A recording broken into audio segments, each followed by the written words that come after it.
Hey folks, this is Kelani. Welcome back to another video where I want to have a sit down, have a little bit of a chat about what's been going on this week. So obviously the biggest thing this week was the release of patch 8.15. Still tinkering around with a few bits and bobs from that patch, although I would be surprised if a patch didn't last longer than a week. So quite a few little things were added where, it's not necessarily a new raid where everybody's going to be taking part almost no matter what, but it is one of those things where if you want to go out into the world and find a few extra things to do to keep yourself busy, it's got plenty of that. We got the new war campaign, continuing the story there. The Naga attack world quests will start up some quest lines to do with the Crucible of Storms as well, so even more story there. And then we also have things like the Brawlers Guild, so if you want to do that kind of content, there is still quite a few things to do. And then of course we have the allied races too, and if you're somebody who loves to re-roll whenever one of those new races comes around, then you've got another leveling experience from 20 to 120 to keep you busy as well. But if you just want to skip all of that and race change to the new Zandalara trolls or the Kulturan humans, you can do that too, if you've got all the requirements set in place. And what a time to be race changing! It's kind of surprising, but not really surprising, that Blizzard would have a sale on a bunch of their services right now, because let's be honest, it's been timed a little bit sneakily. It's a bit cheeky, that one, isn't it really, when a new race comes out that a lot of people were excited for, and they just slam this sale down for character services like the transfer of characters, transferring your faction, and then of course the good old race change. So if you want a race change, now would actually be the best time to do it, because these service sales don't come around all too often. We usually get one maybe once a year, so right now it's 30% off for those transfers, and it's just one of those things, isn't it? It's like, I still think it's way too much to pay for that kind of service, especially something which is fully automated. It's a cash cow, it really is. They're making a lot of money off of doing this, and putting a sale on it kind of gives you that attitude of, well, it's not full price right now, so I do get a bit of a deal on it. And I mean, even me, who I hate this kind of thing, I think it's, especially at these prices, it's just too much for me to really bear thinking about for the majority of the time. But I'm still going to transfer a few characters in the sale because I know it's not gonna reduce. They're not gonna get rid of that because it just prints money for them. And if people are already paying for it, why would they make it lower? You can argue it back and forth as often as you want, honestly. But with a sale that only happens maybe once or twice a year, I'm going to take advantage of that. And if you want to either transfer your characters or race change to one of the new allied races, again, now would be the best time to do it because they know their game, let's be honest, they know their game. If you've been waiting for a sale for pretty much anything, you should also know that Battle for Azeroth is also $20 off, and I think there's also a deal going on for the entire collection of WoW, which is just WoW right now, right? Because WoW itself is WoW Vanilla up until Legion. I think that's how they do it now. Everything's rolled into one. So you can buy that plus BFA for a discounted price as well. So if you know anybody who's been waiting for a sale, for whatever reason, I don't know why you'd really wait on a sale for BFA, especially when people are kind of leaving the game at this point, but, it's there if you want to make use of it. If you're not too sure and you want to test the waters, or you have some friends who might want to test the waters because they maybe quit at the start of BFA, or they just haven't played WoW for a while, we're also getting a free weekend for this coming weekend. So that's the 21st through to the 24th, I believe it is. So it starts on the Thursday and it runs through to the Sunday. For that little free weekend, if you have WoW, you can get in without needing a subscription, and you can go past all of the starter account restrictions. I think that was still set down at level 20, so you can do pretty much anything you want in any expansion you have. So that's going to be up to Legion if you didn't purchase BFA. If you did buy BFA, you can just happily play through everything for that weekend. What's interesting though is that this time around, if you don't have BFA, they're actually giving you a free trial of BFA as well, but it only lasts for 3 hours, so you can't really get a lot done there, and there is actually a cap in how far through the story you can go. So you can only get up to a certain point in the questing, or just 3 hours, whatever happens first. But if you didn't buy BFA and you're interested in trying some of the stuff which is good, I guess, there's a few bits and pieces in there which you might enjoy. You might want to go through a little bit of the questing that's actually allowed to you. You get those 3 hours for free. But if you already have BFA, you can just log in this weekend without needing a subscription at all. So that's really nice if you want to bring back some guildies, maybe drag some friends back to the game. It's free, so if you already have it and you kept it installed, if you didn't uninstall it, which, I'm not too sure reinstalling that entire thing might be worth a weekend for free. I don't know, that's up to you, but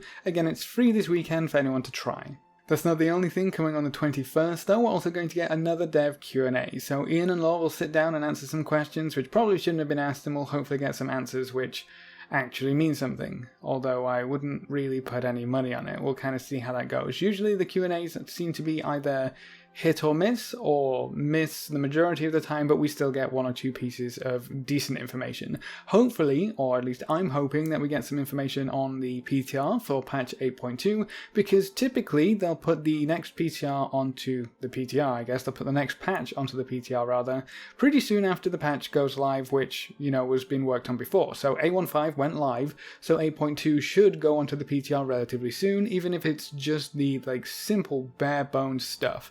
You know, just the Nazjatar zone, or just the quests leading up to the Nazjatar zone, or something like that. Anything for 8.2, and then we can start getting the data mining going and start getting all the information and see how all of these new systems are going to work. Or if we don't get any information on when a PTR is going to become available, hopefully we'll get some questions answered about 8.2 itself. Something like, what's the new feature for the Heart of Azeroth going to look like? Do we have anything that we can actually preview? And do they know what's going to happen? Like, are their plans solidified? Because if they're not, we might not see 8.2 for a very long time, and that would be incredibly disappointing, because I think BFA needs to go a little bit faster than it has.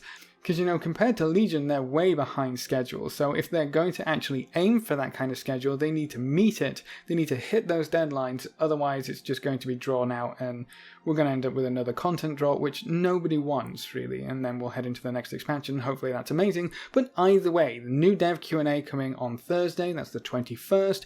Hopefully we'll get some information about something, but it probably won't be worth tuning into. So what else has been going on this week? Well, we had Timewalking, which revealed quite a few interesting things, actually. So, I don't know if you realized, but Timewalking is amazing experience right now, but it shouldn't be. It's bizarre that it is, because if you look at the experience for the end of dungeon reward for a random Timewalking versus a random normal BFA dungeon, it's actually the same. It's just over 100k while you're leveling. It changes a little bit here and there, but it's, you know, it's the exact same experience, or it's supposed to be, for a Timewalking dungeon and the BFA normal dungeon. But when you finish the BFA normal dungeon, you get what you're supposed to. It's not that big of a chunk, honestly. It'll take you like 3 or 4, maybe 5 dungeons sometimes to level using BFA normal dungeons.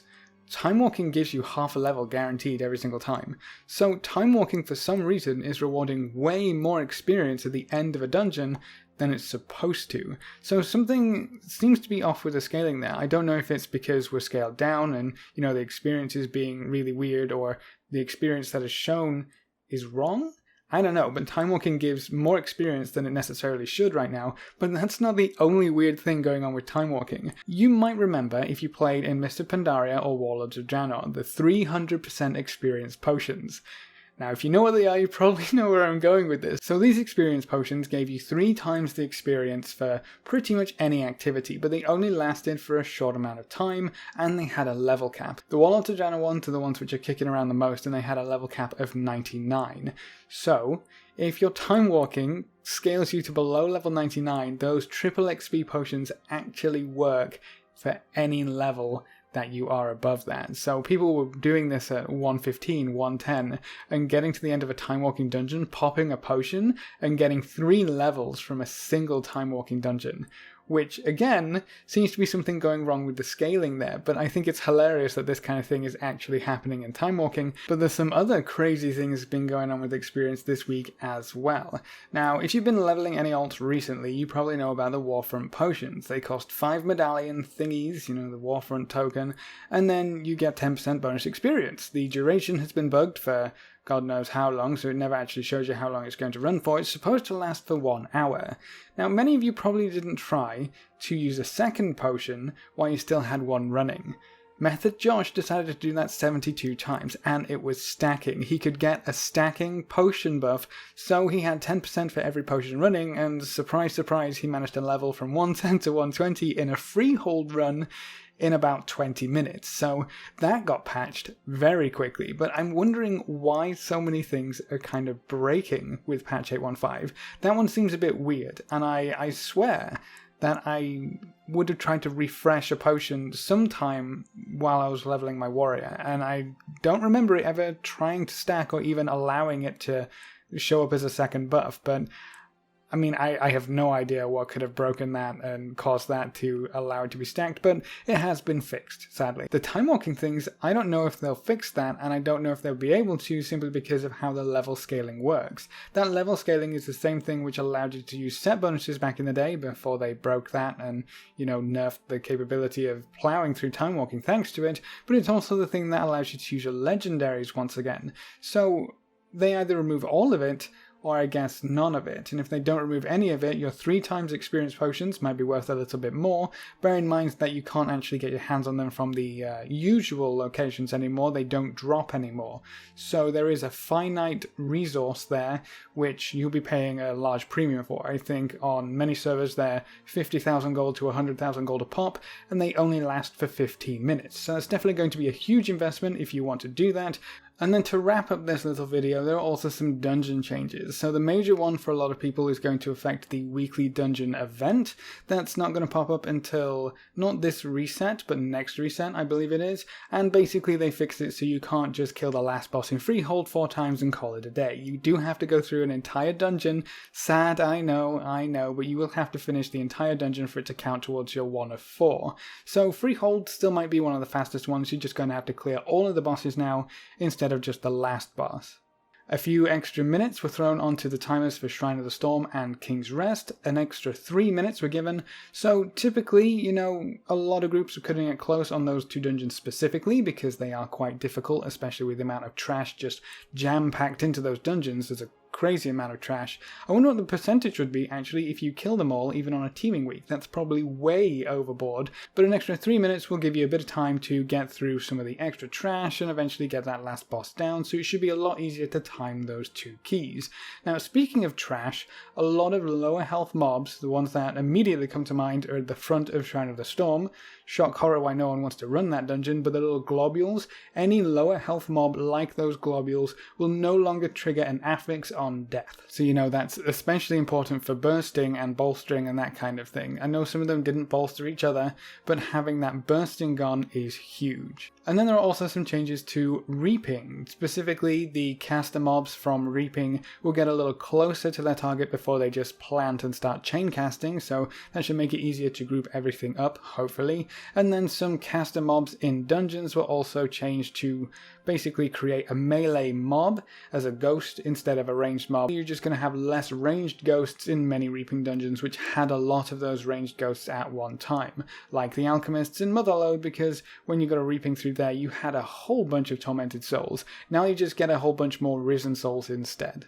And that's pretty much all I wanted to talk about. A few things happened this week which are pretty funny, and then we have a few things to look forward to from the 21st. Are you going to be bringing any friends back to the game for that free weekend? And what do you think we'll get from this Q&A on Thursday? Do you think we'll get some information about 8.2, maybe a PTR, or do you think it's just going to be a bit of a waste of time? Leave all your thoughts in the comment section below. A big thank you to all of our supporters over on Patreon. You can see their names floating by on screen. If you want to join these lovely guys and gals, you can find a link in the description below.